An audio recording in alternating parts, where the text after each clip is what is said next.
Hi everyone, welcome back to my channel. With the festive season just around the corner, it's the perfect time to give your tray and shoe rakes and organizer a brand new look.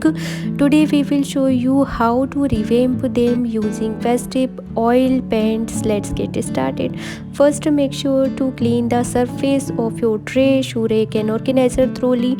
Remove any dust or dirt so that the paint can adhere properly. Next, choose the oil paint you want to use and opt for festive colors like red and green, golden, black and silver to add the extra holiday touch. Now let's start painting.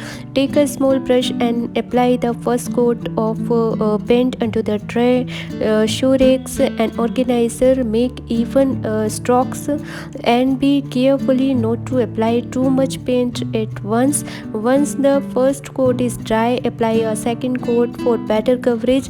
This will ensure that the colors show up vibrantly.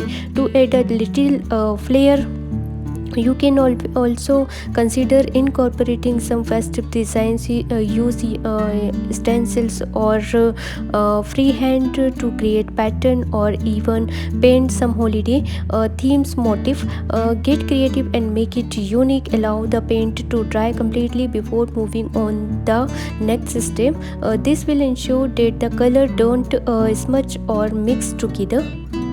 So guys, once the paint is dry, your tray, shoe rake and organizer are ready to be used again. They will add a festive touch to your home and help you stay organized during this busy season. Thank you for watching our video. We hope you found this tutorial helpful and that it inspired you to revamp your tray, shoe rake and organizer with the festive oil paint. Don't forget to give this video a thumbs up and subscribe to our channel for more creative ideas. Happy holidays guys. Till then, bye.